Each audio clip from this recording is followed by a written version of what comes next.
एक सेकंड। हाँ, तो फिर से बताया था, कुछ लोग अभी ज्वाइन किए हैं ना। चलो, तो मैं कल बता रहा था, मैंने कल सब कुछ बताया about this new virus. I have told कि उसका जेनेटिक मटेरियल क्या है, सिम्टम्स क्या क्या दिखा सकता है, नीट के पॉइंट ऑफ व्यू से क्या क्या पॉइंट्स इंपॉर्टेंट है, सीवियर सिम्टम्स क्या क्या हो सकता है, और जब तक जो बेस्ट मॉडलिटी है एंटीवायरल ड्रग्स से ज्यादा अच्छा क्या होता है कि वैक्सीन का डेवलपमेंट होना। हर्ड इम्यूनिटी का कॉन्सेप्ट मैंने सिखाया था तुम लोगों को, और आज मैं कोविड के कॉन्टेक्स्ट में ही वैक्सीनेशन को समझाऊंगा। I'll talk about vaccination in context of COVID only. जिन्होंने मेरे से human health and disease chapter पढ़ा है, वहां पे मैंने वैक्सीनेशन को डिटेल में पढ़ा के रखा है। यहाँ पे भी मैं आइडिया दूंगा, और जिन्होंने नहीं पढ़ा, जिनको मैं पढ़ाने वाला हूँ ह्यूमन हेल्थ एंड डिजीज, वहां पे मैं वैक्सीन के बारे में और भी बताऊंगा। बट यहाँ पे today's class on vaccination will be solely in context with COVID-19। ठीक है, बहुत वैक्सीन है, मैं तुम लोगों को वैक्सीन का लिस्ट भी दिखाऊंगा जो एकदम लेटेस्ट लिस्ट है। ठीक है, जो अभी प्रोग्रेस में है, और क्या क्या कैसे कैसे वैक्सीन का अप्रूवल मिलता है, everything I will tell you. ठीक है, जो क्योंकि इस साल बहुत न्यूज में चर्चा में आ रहा है वैक्सीन के बारे में भी, और वैक्सीनेशन एनसीईआरटी में वैक्सीनेशन बोल के टॉपिक है, तो बाहर से क्वेश्चन नीट में जरूर पूछ सकता है यहाँ पे, जो एनसीईआरटी में जिसका आंसर शायद तुम्हें ना मिले, तो उसके लिए ही मैं क्लास ले रहा हूँ। सो हेडिंग डाल लेना अपना अपना, वैक्सीनेशन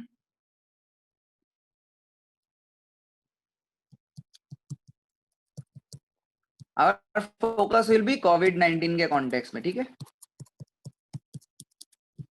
ठीक है, सिंपल सिंपल बातें वहां पे डिटेल में पढ़ाऊंगा। एक्वायर्ड इम्यूनिटी क्या होता है, नेचुरल इम्यूनिटी क्या होता है, एक्टिव क्या होता है, पैसिव क्या होता है, तब वहां पे सब कुछ क्लियर होगा, और अलग अलग टाइप का भी इम्यूनिटी क्लियर होगा। यहाँ पे सिर्फ और सिर्फ कोविड के रेस्पेक्ट में।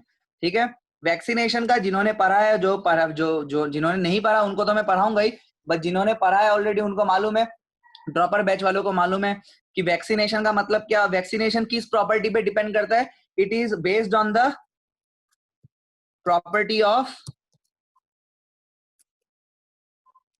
किसका प्रॉपर्टी, मेमोरी, कि हमारे जो सेल्स है, स्पेशली व्हाइट ब्लड सेल्स जो है, उनमें कुछ मेमोरी सेल्स होते हैं जो ये याद रखता है। जैसे मान लो तुम्हारे अंदर कोई एक वायरस का इन्फेक्शन हुआ, तो उसके खिलाफ आर्मी क्रिएट कर देगा, और वो आर्मी जो है उसको खत्म कर देगा। फिर नेक्स्ट टाइम जब वायरल इन्फेक्शन होगा ना, तो उस आर्मी को अब याद है। जैसे मैं हमेशा अपने क्लास में एग्जांपल्स देता हूँ कि जैसे मान लो, जैसे हमारा मुंबई में एक बार अटैक हुआ था, टेररिस्ट अटैक हुआ था, राइट। तो हम लोग इतना विजिलेंट नहीं थे उस सी जर्नी को लेकर के कि समुद्र से भी टेररिस्ट आ सकता है, उतना ज्यादा नहीं थे। तो जब आके टेररिस्ट अटैक हो गया, उसके बाद हमारा जो पुलिस है, हमारा जो आर्मी है, हमारा जो नेवी है, दे आर वेरी केयरफुल कि सी में क्या गतिविधि हो रहा है। मतलब कि पहले तो एक्सपेक्ट नहीं किया था ऐसे, तो हम लोग भी तो एक्सपेक्ट नहीं कर रहे थे। जब कोविड का नया केसेस जब हो रहा था वर्ल्ड में, हम लोग थोड़ी सोचे एक नया वायरस आएगा और इतना बड़ा वो आतंक मचा देगा, तो वी वर वेरी बिंदास, राइट। लेकिन जब एक बार इन्फेक्शन हो जाता है ना, तो उसके बाद क्या होता है कि आवर बॉडी स्टार्ट्स प्रिपेयरिंग, जिसको हम लोग कहते हैं मेमोरी। ठीक है, memory cells, memory T cells, memory B cells पढ़ाऊंगा वहां पे। जिनको पता है उनको तो अच्छे से समझ में आ रहा है, जिनको नहीं पता पढ़ाया जाएगा, don't worry. But it is based on that कि एक बार अगर अटैक हो गया ना, तो दूसरी बार जो है बॉडी प्रिपेयर्ड रहता है। ठीक है, अब कोविड के केस में देखा गया है कि यूजुअली टू, अभी तक जो रिसर्च नया वायरस है, वी कैन नॉट से कि वो आर्मी कितना दिन तक रहेगा। हाँ, कितना दिन तक वो आर्मी रहेगा हम लोग नहीं कह सकते, बट एटलीस्ट 3 मंथ्स तक एक्सपेक्ट किया जा सकता है कि 3 मंथ्स तक जो है वो जो मतलब प्लाज्मा में एंटीबॉडीज वगैरह बना रहता है। ठीक है, ये अभी तक का देखा गया। हालांकि इसमें और भी अभी ये लोग कंक्लूजन पे नहीं आया है, अभी और भी बातचीत बहुत चल रहा है, बहुत रिसर्च चल रहा है। ठीक है, एकदम लेटेस्ट रिसर्च आया था, ये मैंने अपने क्लास में ही बताया था जब वो पेपर के ऊपर चर्चा चल रहा था, अबाउट द बीसीजी वैक्सीन। ठीक है, अभी रिसेंटली आया बीसीजी वैक्सीन। में वैक्सीनेशन में पढ़ाता ही हूँ, मेरे बच्चों को मालूम है, तो वहां पे मैं बताता हूँ अबाउट बीसीजी, ट्यूबरकुलोसिस के खिलाफ एक वैक्सीन है।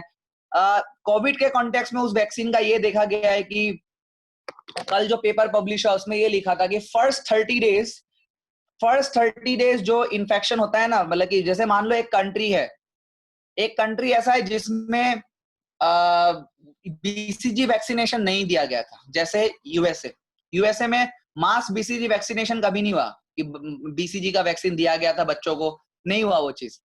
ठीक है, और इंडिया में, अगर इंडिया में देखोगे तो इंडिया में, रशिया में, even south east Asian countries में, वहां पे बीसीजी वैक्सीन जो है वो मास लेवल पे दिया जाता था बच्चों को। तो यूएस और इंडिया का जब हम लोग कंपेयर करेंगे फर्स्ट 30 डेज का ग्राफ, इवन इटली का फर्स्ट 30 डेज का, तो तुमको देखने को मिलेगा डेथ्स का जो रेशियो है वो काफी ज्यादा हाई है यूएस में और इटली में, मतलब उन कंट्रीज में जहां पे बीसीजी का टीकाकरण नहीं दिया। तो ये उन लोग ने आइडिया लगाया कि शायद बीसीजी कुछ हद तक जो है हमको इम्यूनिटी प्रोवाइड कर रहा है कोविड के खिलाफ। प्रूफ नहीं हुआ, there is an research going on, paper ये कहता है 30 डेज, फर्स्ट 30 डेज में। अभी देखो डेथ ज्यादा होगा बिकॉज केसेस भी ज्यादा है ना, बट नेचुरल केसेस ज्यादा लोग इन्फेक्टेड है तो डेथ भी ज्यादा होगा, इसलिए इंडिया में अभी 500 600 700 डेथ हो रहा है। लेकिन स्टार्टिंग के टाइम में जो कोविड का इन्फेक्शन फैला था तब डेथ काफी कम हो रहा था, अभी भी कम ही है, इंडिया का death rate is among the lowest in the world. इसका पीछे दो रीजन साइंटिस्ट सोच रहे हैं, एक तो मैंने बीसीजी वाला बात बताया, ये एक रीजन सोच रहा है, और एक रीजन ये लोग सोच रहा है कि बिकॉज हम लोग चाइना के बहुत पास है ना, तो शायद कोई ना कोई दूसरा स्ट्रेन ऑफ कोविड वायरस के साथ हमारा बॉडी जो है इंटरफेयर कर चुका है पास्ट में, हमको मालूम नहीं है। तो वो वायरस शायद इतना ज्यादा हार्मफुल नहीं था कि वो डिजीज कॉज कर पाए, लेकिन हमारा बॉडी ने कुछ हद तक इम्यूनिटी डेवलप कर लिया होगा, ये सोचता है। अलग अलग अभी धीरे धीरे हमको और बातें क्लियर होती रहेगी विद द कमिंग ईयर्स, जब इसके ऊपर बुक्स लिखा जाएगा, after 4 or 5 years many more things will be cleared, ठीक है।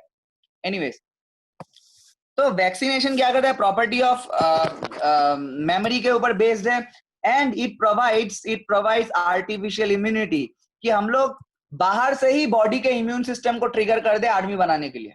अब इसको बहुत तरीके से किया जा सकता है, मैं बताऊंगा। उसके ऊपर ही 3 जनरेशन ऑफ वैक्सीन है, one is the first generation vaccine, second one is the second generation vaccine, और एक है तुम्हारा थर्ड जनरेशन ऑफ वैक्सीन। आजकल फोर्थ जनरेशन ऑफ वैक्सीन की भी हम लोग बात करते हैं, आजकल हम लोग mRNA वैक्सीन की भी बात करते हैं, बहुत तरह की वैक्सीन की आज हम लोग बात करते हैं। हालांकि तुम लोग के हिसाब से और जो भी रिसेंट ईयर्स तक, मतलब 2015 तक का तुम बोल सकते हो कि we divided the vaccine into 3 main categories, but due to the advancement of biotechnology we talk about RNA vaccine as well nowadays. RNA क्या होता है सब बताऊंगा मैं एक एक करके, okay. So basically vaccine what it does, it provides artificial immunity, ठीक है। आर्टिफिशियल एक्टिव इम्यूनिटी लिखोगे तो ज्यादा अच्छा है, मतलब कि ये क्या करेगा, ये बॉडी को ही ट्रिगर कर देगा कि प्रोडक्शन ऑफ एंटीबॉडी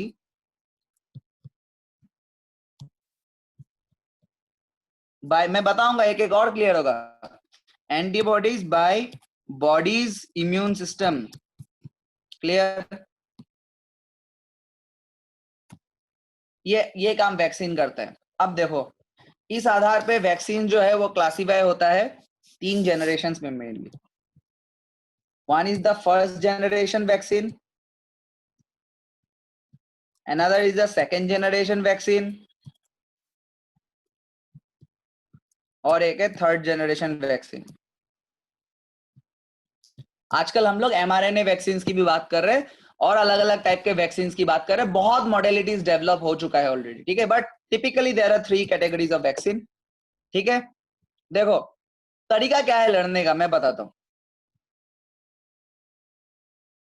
मैं एक एक करके एक्सप्लेन भी करूंगा। पहले एकदम बच्चा वाला लैंग्वेज में समझने का ट्राई करो, क्या क्या मेथोडोलॉजीज को, आई मीन यहाँ पे किस किस मेथोडोलॉजीज को अप्लाई करते हैं। जैसे फर्स्ट जनरेशन वैक्सीन यहाँ पे क्या करेगा, यहाँ पे क्या करेगा कि जो पूरा का पूरा वायरस है, पूरा का पूरा जो वायरस है उसको डाल दिया जाएगा, या फिर उसको हम लोग एटीन्यूएट करके डाल देते हैं। जैसे कोविड के खिलाफ मान लो, कोविड का अगर तुम कब इन्फेक्शन कब होता है, कोविड का एक वायरस तो उतना खास कुछ इन्फेक्शन नहीं कर सकता, राइट। लेकिन अगर बहुत ज्यादा अमाउंट में वायरल लोड गया हमारे अंदर तब इन्फेक्शन होगा, तो हम लोग क्या करेंगे, कोविड का कोई भी एक वायरस डाल देंगे, या फिर मतलब बहुत कम अमाउंट में डाल देंगे ताकि बॉडी उससे लड़ पाए। 2-3 टेररिस्ट भेज दिया और आर्मी को बोला लड़ो, प्रैक्टिस करो, बट नेचुरल हमारा आर्मी उसको हरा देगा, हायर चांसेस है। लेकिन ऐसा भी तो हो सकता है अगर वो टेररिस्ट बहुत ज्यादा स्किल्स है, उसमें बहुत ज्यादा स्किल है, तो हमारे आर्मी को भी वो मार सकता है, हमारे आर्मी को हरा सकता है कि नहीं हरा सकता, हरा सकता है। तो ऑब्वियसली लाइव वैक्सीन को लेना थोड़ा रिस्क हो जाता है, कि लाइव वायरस को घुसा के अगर तुम मार दोगे थोड़ा रिस्क हो जाता है। तो इसलिए फर्स्ट जनरेशन वैक्सीन में आजकल क्या करते हैं कि उस वायरस को एटीन्यूएट करके डालते हैं, मतलब वीक करके डाल देते हैं। मतलब जैसे एक टेररिस्ट को भेजा है मैंने आर्मी को शूटिंग प्रैक्टिस करने के लिए, लेकिन इस बार मैंने टेररिस्ट का हाथ पांव काट दिया मैंने, समझ रहे हो? तो वो जो वायरस है, कोविड का जो वायरस होगा, उसको जब अगर इस टेक्निक से बनाना है तो कोविड का वायरस को हम लोग क्या करेंगे, उसको वीक कर देंगे, उसका पैथोजेनिसिटी को लूज करा देंगे, उसके पैथोजेनिसिटी को लूज करा देंगे और उसको डाल देंगे, ठीक है? तो बॉडी इम्यून सिस्टम जनरेट कर लेगा। तो नेक्स्ट टाइम जब रियल वायरस आएगा ना, जब रियल वायरल लोड आएगा उसके अंदर, तो बॉडी उसको प्रोटेक्ट कर पाएगा, क्योंकि ऑलरेडी आर्मी रेडी है, बॉडी को हमने ट्रिगर कर दिया to generate the immune response. Clear? So first generation vaccine में क्या होता है, the whole virus either live जिंदा या फिर एटीन्यूएटेड वीकेंड या किल्ड, इसको इंजेक्ट कर देते हैं, समझ रहे हो? एटीन्यूएटेड वायरस, ये एकदम पूरा classic text book way of making a virus है एकदम, जो एडवर्ड जेनर ने किया था, मैं वैक्सीनेशन में बताऊंगा उनका कहानी। तो जो एडवर्ड जेनर ने किया था वैक्सीन के डिस्कवरी में, बिल्कुल एकदम डायरेक्ट पैथोजन को डाल दो, बॉडी इम्यून सिस्टम जनरेट कर देगा, बाद में जब ज्यादा अमाउंट में पैथोजन आएगा तो बॉडी ऑलरेडी तैयार रहेगा कि भाई आर्मी ने प्रैक्टिस कर लिया शूटिंग, तो आर्मी रेडी है, अब आओ टेररिस्ट को आने दो, मार देगा। अभी अगर समुद्र से आने का कोशिश किया, मुंबई में अगर वापस से कराची से पाकिस्तान से आने का कोशिश किया, तो हमारा आर्मी पुलिस ऑलरेडी रेडी है, नेवी ऑलरेडी रेडी है, एक सेकंड में उनको सिटी तक पहुंचने ही नहीं देगा, समझ रहे हो? तो whole virus either live attenuated या फिर किल, एटीन्यूएटेड मतलब वीकेंड, ओके, जिनको नहीं मालूम वीकेंड, उसको वीक कर देते, हाथ पाव काट देते उसका इन अ वे। हमें वायरस के केस में हाथ पाव काटना नहीं बोलेंगे, बोलेंगे कि ऐसा बोलोगे कि तुम उसका जो जीनोम है, जो जो डिजीज कॉज कर रहा था, उस जीनोम को हम लोग, जीनोम का सीक्वेंस को बिगाड़ देते हैं, जीनोम को हम लोग हटा देते हैं, ठीक है? एटलीस्ट बॉडी को पता चले अच्छा ऐसा कुछ वायरस बन रहा है, राइट? तो ऐसे हम लोग बहुत वायरस बना चुके हैं, ऐसा हम लोग बहुत वायरस बना चुके हैं। जैसे पास्ट में हम लोग ने इंजेक्टेबल पोलियो वैक्सीन इसी टेक्निक से बनाया था। पोलियो वैक्सीन दो तरीके से मिलता है, हाँ, एक तो ओरल पोलियो वैक्सीन जो हम लोग मुंह से बच्चे को पिला देते हैं, और पहले मिलता था इंजेक्टेबल, जिसका इंजेक्शन से हम वैक्सीन दे सकते हैं। ये इंजेक्टेबल पोलियो वैक्सीन जो है इसी टेक्निक से बनाया गया था। उसके बाद स्मॉल पॉक्स, जो अभी टोटली इरेडिकेट हो चुका है, स्मॉल पॉक्स का वैक्सीन में भी यही फर्स्ट जनरेशन वैक्सीन ही है। और जो पोलियो का तो बता चुका हूं ना ऑलरेडी। अच्छा ठीक है रहने दो, ये दोनों ही रहने दो। इस कॉन्टेक्स्ट में मैं एक और बात बता दूं, जो इंडिया में डेवलप किया गया कोविड के खिलाफ वैक्सीन है, उसका नाम है कोवैक्सीन। दिस कोवैक्सीन, ये कोवैक्सीन में टेक्स्ट बुक मेथड यूज किया गया है साइंटिस्ट के द्वारा। टेक्स्ट बुक मेथड का मतलब क्या है? टेक्स्ट बुक मेथड का मतलब यह है कि यही फर्स्ट जनरेशन वाला जो टेक्निक है, यही किया गया है। एक सेकंड रुक जाओ।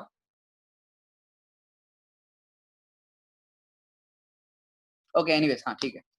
सो टेक्स्ट बुक वैक्सीन के हिसाब से क्या गया है, मतलब यहाँ पे भी इंडियन कंपनी ने जो कोविड के खिलाफ वैक्सीन बनाया है कोवैक्सीन, इसमें यही मेथड यूज किया गया, पूरा का पूरा कोविड वायरस को वीकेंड करके पूरा का पूरा विरियन को अंदर डाल दिया। इसलिए इंडिया थोड़ा वैक्सीन के रेस में थोड़ा बाद में आया। क्यों पता है? वो लोग प्रिपरेशन कर रहा था, पूरा वायरस को नया से बना रहा था आर्टिफिशियली। कोविड वायरस को पूरा का पूरा वीकेंड वायरस एक बनाया, पूरा वायरस को तैयार किया, और अब उसका क्लिनिकल ट्रायल चल रहा है। ठीक है, अब नीट में क्वेश्चन पूछ सकते हैं कोवैक्सीन को बनाने वाला कौन था? तो पहला इंडियन वैक्सीन है। पहले तो ये याद रखना, Covaxin is the first indigenous vaccine against कोविड-19, ठीक है, अगेंस्ट कोविड-19, and it was developed by Bharat Biotech. Bharat Biotech has a very good reputation all over the world when it comes to making vaccines, manufacturing vaccines. They are a big giant, okay, and उन्होंने काफी ज्यादा पहले भी उनका अच्छा experience रहा है। उन्होंने इस मेथड को यूज करके उन्होंने पोलियो का भी वैक्सीन बनाया, उन्होंने चिकनगुनिया का वैक्सीन बनाया, रोटा वायरस का वैक्सीन बनाया। ऐसा वैक्सीन बना के उन्होंने पूरा वर्ल्ड में डिस्ट्रीब्यूट भी किया उन वैक्सीन को। तो they are very confident on their product. Covaxin वाले, इंडियन वैक्सीन वाले बहुत ज्यादा कॉन्फिडेंट है, क्योंकि उनके पास रिकॉर्ड है कि भाई यही टेक्निक से हम लोग ने चिकनगुनिया का बना लिया, यही टेक्निक से हम लोग ने रोटा वायरस का बना लिया, यही टेक्निक से हम लोग ने किसी और वायरस का बना लिया, बहुत सारा बना, इंजेक्टेबल पोलियो वैक्सीन बनाया, स्मॉल पॉक्स का बनाया। तो they have very much confident on this product and they are very sure कि ये वैक्सीन काम करने वाला है, और अभी इसका ह्यूमन ट्रायल्स में फेज 1 और फेज 2 चल रहा है। ठीक है, मैं बताऊंगा फेज 1 फेज 2 क्या था, अभी बताऊंगा। पहले भारत बायोटेक्नोलॉजी के साथ साथ और भी 2 इंस्टीट्यूट जुड़ा हुआ है व्हाइल मेकिंग दिस वैक्सीन। ठीक है, एक है आईसीएमआर। आईसीएमआर का फुल फॉर्म लिख लो बच्चों, डीट में पूछ सकता है। ठीक है, इस बार बहुत चल रहा है ये सब फुल फॉर्म का बारे में जानना पड़ेगा। आईसीएमआर का फुल फॉर्म है Indian council of medical research. It's a government institute, सारा का सारा वैक्सीन को मॉनिटरिंग भी कर रहा है, और भारत बायोटेक के साथ मिलकर कोवैक्सीन को भी बना रहा है वो। ठीक है, आईसीएमआर। और आईसीएमआर के साथ साथ एक और इंस्टीट्यूट है जिसका नाम है NIV, national institute of virology, Pune का है ये। National institute of virology Pune, they were the first, India में पहला इंस्टीट्यूट था जिन्होंने वायरस का जीनोम, जेनेटिक कोड जो है, जैसे हम लोग ने ह्यूमन जीनोम प्रोजेक्ट पढ़ा था ना, एडेनाइन गुआनिन जैसा पूरा सीक्वेंस तैयार कर लिया था ह्यूमन जीनोम का, राइट? वैसे ही वायरस का जो आरएनए का जो सीक्वेंस है, पूरा का पूरा सीक्वेंस पहली बार इंडिया में जिन्होंने ये तैयार किया था वो है national institute of virology Pune. ठीक है, उन्होंने तैयार किया, और जीनोम का पता होना बहुत जरूरी है बच्चों वायरस वैक्सीन बनाने के लिए। द फर्स्ट रिक्वेस्ट इज कि रिसर्च करो, उसका जेनेटिक मटेरियल पता करो, जेनेटिक मटेरियल का सीक्वेंस पता करो, तो उस हिसाब से हम लोग वैक्सीन बनाएंगे।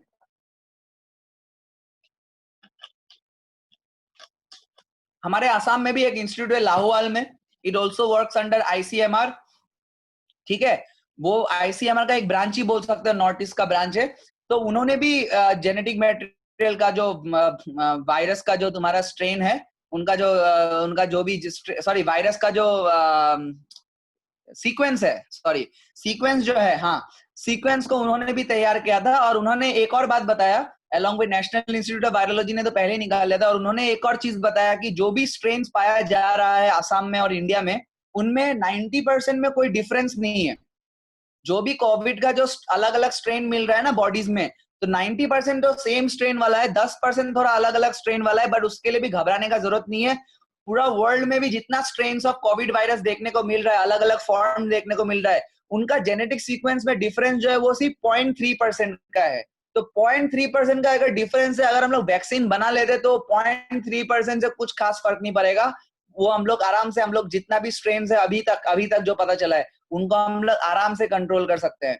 जैसे पहला पहला साइंटिस्ट लोग में एक वैक्सीन बनाने के पहले पहला टेंशन ये था कि अगर वो हाईली म्यूटेटिंग वायरस है, like influenza, common cold virus, या फिर जो एचआईवी वायरस है, उनके जैसा अगर है तो प्रॉब्लम हो जाएगा। ये प्रॉब्लम होगा कि अगर वो म्यूटेट करने लग जाए तो वैक्सीन बनाते बनाते नया फॉर्म आ जाएगा, फिर भाई नया वैक्सीन के बारे में सोचो या ऐसा कुछ, या सालों लग जाएंगे वैक्सीन बनाने के लिए। लेकिन यहाँ पे इसलिए पॉसिबल हो पाया है because these vaccine, because the strains between, because the differences between the nucleotides, जो एनआईवी पुणे ने पता किया, लाहौल वाले इंस्टीट्यूट ने पता किया, और इंडिया में और कई सारे इंस्टीट्यूट ने पता किया, वर्ल्ड में कई सारे इंस्टीट्यूट ने पता किया, उनको ये पता चल चुका है कि वर्ल्ड में जितना भी स्ट्रेन ऑफ कोविड-19 देखने को मिल रहा है, उनके जेनेटिक मटेरियल में जो डिफरेंस है वो सिर्फ 0.3% का है।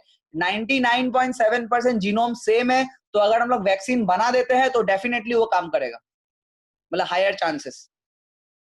ठीक है, बेस्ट के scenario it will work, worst के सिनेरियो बहुत कम देखने को मिल रहा है अभी तक। तो नतीजा जो देखने को मिल रहा है अभी तक, we are very hopeful. Okay, now that I said कि अबाउट द ट्रायल्स, ओके, उसके बाद मैं सेकंड जनरेशन वैक्सीन भी बताऊंगा, बट पहले समझ लो कि वैक्सीन को प्रिपेयर कैसे किया जाता है। ओके, सो वैक्सीन को जब प्रिपेयर करते ना, ऐसे ही नहीं है कि तुम कभी भी वैक्सीन बना दोगे और डाल दोगे। अभी तो वैक्सीन तो इंडिया में भी है, यूएस में भी है, तो तुम पूछ सकते हो सर मुझे क्यों नहीं वैक्सीन मिल रहा, मैं क्यों, हम लोग रेगुलर एक्टिविटी में क्यों नहीं जा सकते। तो इसके पीछे कारण है बच्चों, there are certain protocols, there are some ethical committees. हम लोग बायोटेक्नोलॉजी में भी पढ़ते हैं कि वहां पे एथिकल कमिटी होता है जो सब कुछ डिसाइड करता है कि कैसे करना है, क्या करना है। तो वैक्सीन के लिए भी एथिकल कमिटी होता है, और वो लोग का ये कहना है कि सबसे पहले हम लोग क्या करेंगे, रिसर्च करेंगे।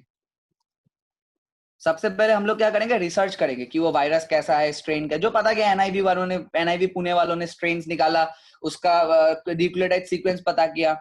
ठीक है, वायरस किस फैमिली का है, कैसा है। First thing will be research, first thing will be research. Second thing is called as pre clinical trial. Pre clinical trial का मतलब है कि यहाँ पे हम लोग अब ह्यूमन बींग्स पे टेस्ट नहीं करेंगे, हम लोग ने वैक्सीन तैयार किया with the help of research and now अलग अलग टेक्निक से कर सकते हैं। फर्स्ट जनरेशन में क्या करते हैं मैंने बोला ही है, और सेकंड और थर्ड जनरेशन में भी मैं बताऊंगा क्या करते हैं, ठीक है। But still pre clinical trial, okay. Pre clinical trials में क्या करेंगे वो, प्री क्लिनिकल ट्रायल्स में क्या करेंगे वो लोग, एनिमल्स में ट्राई करेंगे ये चीज। एनिमल्स में भी स्पेशली हम लोग रहते हैं माइस, चूहा, पिग्स और मंकी या चिंपैंजी जो प्राइमेट्स है उन पे भी ट्राई कर लेते हैं, ठीक है। माइस पे अगर इफेक्टिव है तो अच्छी बात है, ठीक है। पिग पे अगर इफेक्टिव है और अच्छी बात है, और मंकी और चिंपैंजी में अगर इफेक्टिव है तो बहुत ज्यादा अच्छी बात है।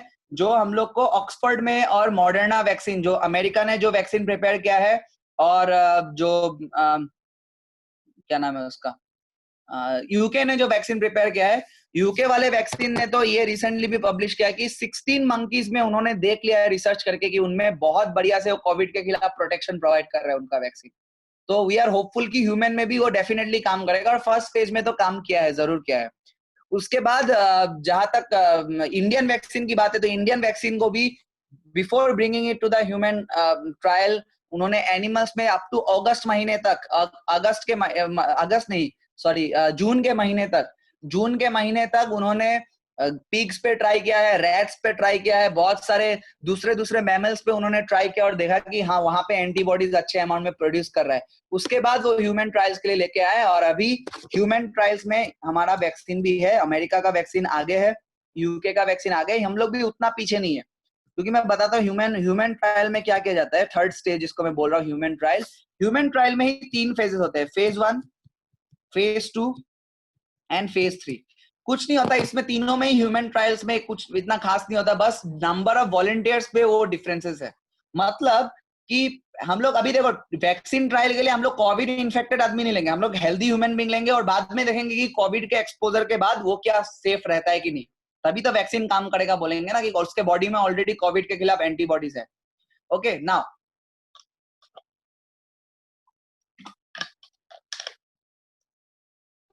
देखो, फेज 1, फेज 2 और फेज 3 में कुछ खास फर्क नहीं है, it's depends on the number of volunteers. जैसे फेज 1 में हम लोग कम लोगों को देते हैं, मतलब 100 से लेकर के 1000 के भीतर। जैसे यूके ने 1077 लिया था, इंडिया आई थिंक 1200 लोगों पे ट्राई कर रहा है, अराउंड 1200 लोगों पे ट्राई कर रहा है, और यूएस ने अराउंड 500-600 लोगों पे ही ट्राई किया था, मतलब फ्यू हंड्रेड से 1000 लोग, दैट इज फेज 1, ठीक है। 18 से 55 के उम्र के बीच के लोग को लेते हैं। उसके बाद फेज 2 में क्या करते हैं, फेज 2 में थोड़ा सा ज्यादा नंबर्स में लोगों को लिया जाता है, इन फ्यू थाउजेंड्स, मतलब 2000, 3000, 4000, 5000 ऐसे लोगों को लेते हैं। और फेज 2 में वी ट्राई की थोड़ा सा और एज गैप को हम लोग बढ़ा दे, एज गैप को हम लोग थोड़ा सा और बढ़ा दें। मतलब पहले अगर हम लोग 18 से 60 के उम्र के लोग ले रहे हैं, अब थोड़ा 60 के ऊपर वाले को भी देके देखते हैं, थोड़ा कम उम्र वाले को भी देके देखते हैं। और फेज 3 जो फाइनल फेज है, फाइनल फेज में अभी वर्ल्ड में 5 वैक्सीन है जो फाइनल फेज में है, ठीक है। अभी कभी भी अप्रूवल मिल सकता है इन वैक्सीन को। तो ये जो वैक्सीन है ना, ये वैक्सीन जो है वो फाइनल फेज वाला जो वैक्सीन है, उसमें क्या करते हैं, उसमें और नंबर ऑफ वॉलंटियर्स बढ़ जाता है, ठीक है, जैसे 20,000, 30,000। और इसमें कंपनीज ट्राई, या फिर जो रिसर्च कर रहे हैं वो लोग ये ट्राई करते हैं कि ज्यादा से ज्यादा कैटेगरी ऑफ लोगों को ले पाए, प्रेग्नेंट लेडीज को भी इंक्लूड करे, ऐसे लोगों को भी इंक्लूड करे जिनको हार्ट का प्रॉब्लम है, कैंसर का प्रॉब्लम है, अलग अलग बीमारी है जिनको, ताकि हम लोग ये भी देख पाए कि उनमें भी क्या काम कर रहा है क्या। मतलब ह्यूमन ट्रायल्स में कुछ नहीं होता है, ह्यूमन ट्रायल्स में बस हम लोग डाइवर्सिटी को बढ़ाते जाते हैं और नंबर ऑफ लोगों को बढ़ाते जाते हैं, वही है फेज 1, फेज 2, फेज 3। फेज 1 में जब हम लोग 30, 40, 50, 100 लोगों को देखेंगे, और देख के मार के देखने के बाद हम लोग जब उनको मॉनिटर करेंगे और देखेंगे हाँ इनमें तो एंटीबॉडीज प्रोड्यूस हो रहा है, तो और वो सेफ भी है, सेफ्टी अच्छा है उसका, ठीक है। छोटा मोटा साइड इफेक्ट हो सकता है, जैसे मान लो थोड़ा सा बुखार आ गया, हाँ जहां पे इंजेक्शन मारा वहां पे 2-3 दिन दर्द दे सकता है, टीटेनस का इंजेक्शन के जैसा। कभी कभार फैटिक फील हो सकता है थोड़ा, वो उसको हम लोग उनको हम लोग बोलते हैं वो mild symptoms in a way, in context of vaccine. मतलब वैक्सीन दिया, थोड़ा बहुत साइड इफेक्ट दिखा सकता है, जैसे mild side effects, nothing to worry. थोड़ा बुखार आ सकता है, बीसीजी का वैक्सीन देने से बच्चों को बुखार आ जाता है, ठीक है, तो वो कुछ डरने का बात नहीं है, वो बुखार अपने आप ठीक हो जाएगा। लेकिन हाँ कुछ कुछ जगह में अगर एलर्जिक रिएक्शन इंड्यूस हो गया उस वैक्सीन के कारण से, तो अब हम लोग को वो वैक्सीन को उधर पे रोक देना पड़ेगा, ठीक है, अगर वो सेफ नहीं है तो। अगर पेशेंट्स का ऐसा हुआ वैक्सीन डालने के बाद सेफ्टी खराब है उसका, पेशेंट जो है बहुत सीवियर साइड इफेक्ट्स दिखा रहा है, तब जाकर के उस वैक्सीन को रोक देना पड़ेगा और फिर स्टेप नंबर 1 रिसर्च से शुरू करना पड़ेगा, नया वैक्सीन के बारे में सोचो। अभी तक थैंकफुली कोई भी वैक्सीन ने ऐसा चीज नहीं दिखाया ह्यूमन में, ठीक है, कोई साइड इफेक्ट नहीं दिखाया। हालांकि लॉन्गर साइड इफेक्ट बाद में दिखा सकता है, नहीं दिखा सकता है, it's a matter of question कि बाद में जाकर के मे बी 1 ईयर बाद कोई दूसरा साइड इफेक्ट दिखा दे, ठीक है। तो उसके लिए तो भाई अभी हम लोग पेंडेमिक के बीच में तो सब कोई इमरजेंसी प्रोटोकॉल में काम कर रहे हैं, ठीक है। तो वो बाद में जब होगा या नहीं होगा हमको नहीं पता, वो बाद में हम लोग देखा जाएगा वो चीज। हालांकि अगर माइस में सेफ है, पिग में सेफ है, मंकी में सेफ है, फेज 1 में कुछ प्रॉब्लम नहीं हुआ, फेज 2 में प्रॉब्लम नहीं हुआ, फेज 3 में जब 30-40,000 लोगों को हम लोग इन्वॉल्व करते हैं और हर रेस का लोग लेते हैं, ठीक है, अरब्स को भी वैक्सीन दे रहा है, ब्लैक लोगों को भी दे रहा है, कोकेशियंस को भी दे रहा है, हमारे इंडियन लोगों को भी दे रहा है। जब डाइवर्सिटी को हम लोग मेंटेन करते हैं और देखते हैं सब में काम कर रहा है, तो बहुत कम चांसेस है कि वो अनसेफ होगा, ठीक है, बहुत कम चांसेस है, आज तक तो ऐसा देखा नहीं गया है, ठीक है। So this is what we call the human trial phase. After this phases, ठीक है, समझ में आया ना, फेज 1 में कम लोग, उससे थोड़ा ज्यादा लोग फेज 2 और बहुत ज्यादा लोग फेज 3। फेज 3 में 30,000 40,000 ऐसे लोग लेते हैं, ठीक है, ज्यादा लोग और डाइवर्सिटी ज्यादा करते हैं। बच्चों को भी वैक्सीन देके देखेंगे, बुढ़ों को भी देके देखेंगे, प्रेग्नेंट वुमेन को भी देके देखेंगे, सबको लेंगे इसमें। और नेक्स्ट इसके बाद आएगा तुम्हारा अप्रूवल, ठीक है। जब देखा फेज 3 में भी सक्सेसफुल हो गया है, सभी लोगों में प्रोड्यूस हो रहा है, प्रेग्नेंट लेडीज को भी कोई साइड इफेक्ट देखने को नहीं मिला, प्रेग्नेंट लेडी का जो बच्चा हो उसमें भी कुछ साइड इफेक्ट नहीं देखने को मिला। देन जो तुम्हारा बुढ़े लोग है या कोमॉर्बिडिटी वाले जो लोग है, जो एजेड लोग है, उनमें भी कोई साइड इफेक्ट नहीं देखने को मिला। हार्ट अटैक वाले लोगों को भी, मतलब हार्ट पेशेंट्स को भी कोई प्रॉब्लम देखने को नहीं मिला, कैंसर वालों को भी कोई प्रॉब्लम देखने को नहीं मिला। तो अब हम लोग जाकर के क्या करते हैं, तब रेगुलेटिंग बॉडी जो है वो अप्रूवल करता है with the help of the government. Government में भी एक कमिटी है, वो लोग भी मिल करके मिलजुल के सब कोई अप्रूवल कमिटी के साथ बोलता है हाँ ये वैक्सीन हम लोग मार्केट में अब लॉन्च कर सकते हैं, we can launch this vaccine, ठीक है, अप्रूवल के लिए हम लोग दे सकते हैं। तो अप्रूवल मिल जाता है और अप्रूवल के बाद फाइनली जो एक बहुत बड़ा टास्क है, दैट इज द मैन्युफैक्चरिंग। ये बहुत बड़ा चैलेंज है बच्चों, अभी तक कहानी खत्म नहीं हुआ। मैन्युफैक्चरिंग जो है, क्योंकि देखो वैक्सीन बना तो लिया है, लेकिन क्या एक वैक्सीन बनाने से होगा क्या? वर्ल्ड का पॉपुलेशन कितना है? 8 बिलियन। और कोविड के केस में भाई 8 बिलियन कॉपीज बनाना ही पड़ेगा, क्योंकि एक पेंडेमिक है बच्चों, पूरा वर्ल्ड में फैल चुका है। ऐसा नहीं है कि तुम इंडिया के लोगों को हम लोग नेशनलिज्म दिखाएंगे अपना, या अमेरिकन अपना नेशनलिज्म जो दिखा रहा है, बहुत कंट्रीज दिखा रहा है कि वो लोग बोलते हैं हमारे सिटीजन्स को पहले वैक्सीन देना पड़ेगा एंड थिंग्स लाइक दैट। देखो अगर हम लोग सिर्फ अपने कंट्री के लोगों को बचाते हैं ना, देखो इंटरनेशनल फ्लाइट्स आना जाना करता रहेगा, तुम कांटेक्ट में आओगे ही आओगे किसी तरीके से। तो वर्ल्ड को प्रोटेक्ट करना इज द मेजर टास्क, ठीक है। And thankfully we should be thankful to the pharmaceutical companies of our country. India is the largest producer of vaccine all over the world. कहीं भी वर्ल्ड में vaccine अगर बनता है तो इंडिया का हेल्प उनको लेना ही पड़ेगा। ऑक्सफोर्ड का वैक्सीन का ऑलरेडी टाई अप है इंडियन एक कंपनी के साथ, मैं बताऊंगा थोड़े टाइम में, ठीक है।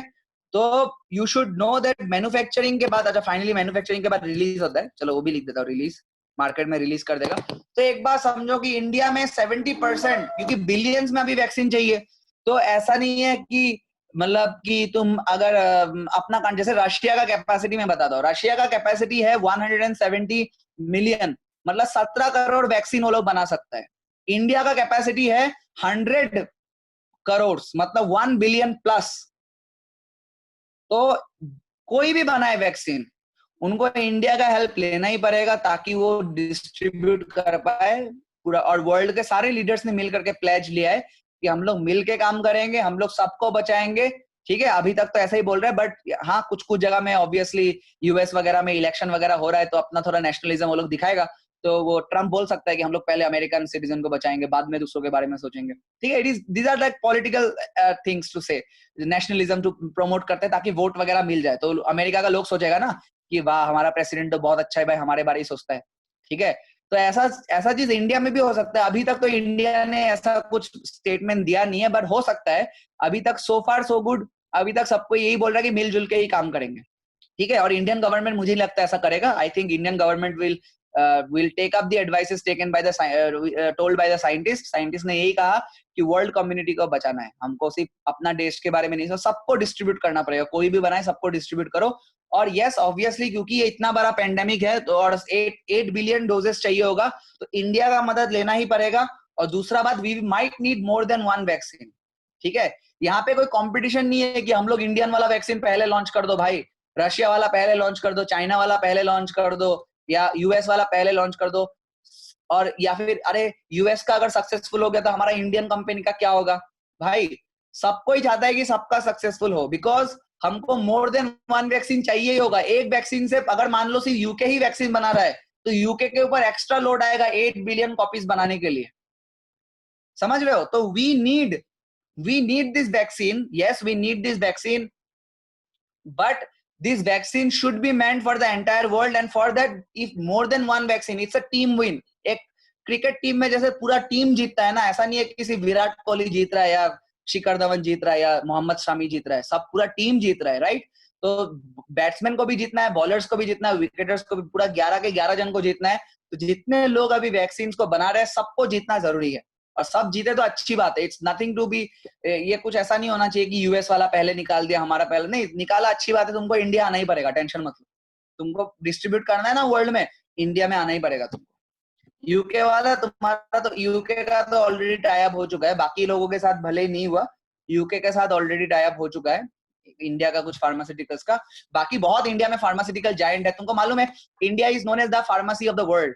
इंडिया में इतना बड़े बड़े वर्ल्ड का जो 80% मेडिसिन है, 70 to 80% मेडिसिन इंडिया से जाता है, वर्ल्ड में 70% वैक्सीन भी इंडिया से जाता है। तो we are thankful we are born in this country and thanks to the pharmaceutical giants कि वो लोग, अभी भी बहुत सारा फार्मास्यूटिकल जायंट्स है जो मैदान में उतरा नहीं है, वो लोग पैसा लेकर रेडी है, कोई वैक्सीन लॉन्च करेगा वो लोग बनाना शुरू कर देगा एक साथ, ठीक है। अभी देखो बच्चों, ये जो स्टेप्स मैंने बताया, right from pre clinical trials, research to the release of the vaccine, ये यूजुअली ये करते करते यूजुअली एटलीस्ट लगता है 4 से 5 साल। मोस्ट ऑफ द केसेस में, मोस्ट वैक्सीन में 10 साल लग जाता है, 10 years, ठीक है। और अभी तक जो सबसे फास्टेस्ट ग्रोइंग वैक्सीन था वो 4 year है। लेकिन क्या कोविड में 4 साल लगेगा? तो मेरा आंसर है नहीं लगेगा। क्यों नहीं लगेगा? बिकॉज अभी लोग इमरजेंसी प्रोटोकॉल में काम कर रहे हैं। तो ये जो 5 to, देखो पहले कैसा होता था, पहले प्री क्लिनिकल ट्रायल के बाद देखो स्टेप में पहले रिसर्च होगा, फिर प्री क्लिनिकल ट्रायल होगा, फिर क्लिनिकल ट्रायल्स होगा, ऑन ह्यूमन होगा, उसके बाद तुम्हारा अप्रूवल मिलेगा, फिर मैन्युफैक्चरिंग होगा, रिलीज होगा, ऐसा होगा। अभी फार्मास्यूटिकल जायंट्स ने, गवर्नमेंट्स ने, सबने मिल करके डिसाइड किया कि इट्स एन इमरजेंसी प्रोटोकॉल। सबको तेजी से काम करना है, सेफ्टी को नजर में रखो लेकिन तेजी से काम करना है।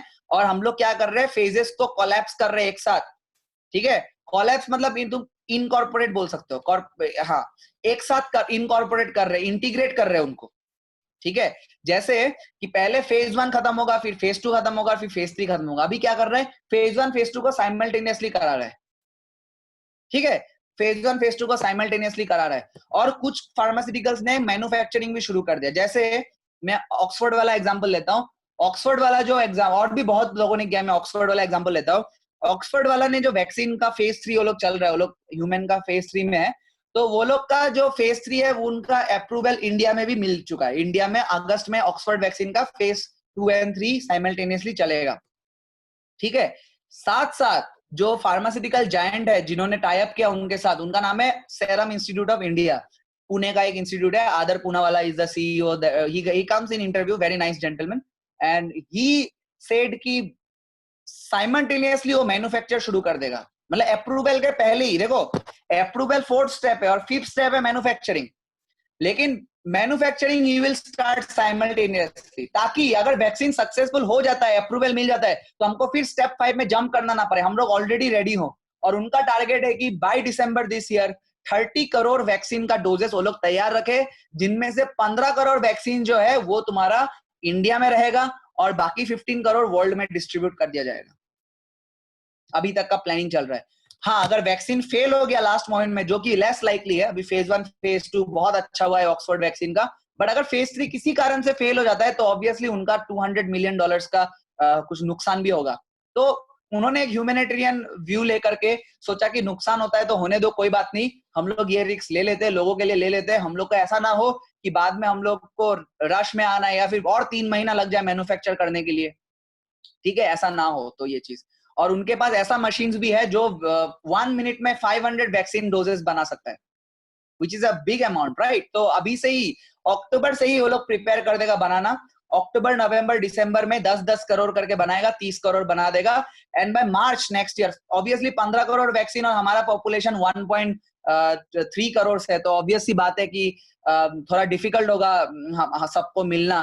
तो गवर्नमेंट वो चीज प्रायोरिटाइज करेगा, जैसे गवर्नमेंट बोलेगा कि सबसे पहले हमको देना पड़ेगा ये चीज हेल्थ केयर प्रोफेशनल्स और फ्रंटलाइन वॉरियर्स को, क्योंकि वो लोग ज्यादा आता है in contact of the virus, क्योंकि हॉस्पिटल्स में डॉक्टर्स काम करते हैं, हॉस्पिटल में नर्स काम करता है, लैब टेक्नीशियंस काम करता है, तो ये लोग का ज्यादा चांस है इन्फेक्ट होने का। तो सबसे पहले वो 15 करोड़ जो है इंडिया के डॉक्टर्स, नर्सेस, पैरामेडिक्स और लैब टेक्नीशियंस, जो भी लोग हॉस्पिटल से एसोसिएटेड, क्लीनर वगैरह, उनको दिया जाएगा सबसे पहले।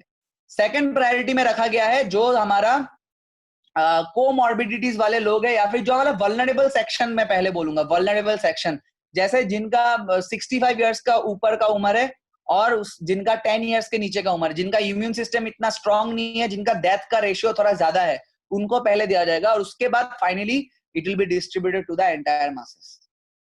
ओके, सो गाइज, अभी मेरे पास ज्यादा टाइम नहीं बचा है, within a minute this thing will end, and तुम लोग को दोबारा ज्वाइन करना है, मैं तब और थोड़ा सा और वैक्सीन के बारे में बताऊंगा। विद इन 10 to 15 और 20 minutes we will end this lecture. Okay, so I hope यहाँ तक समझ में आया होगा। So guys, please join again in a minute.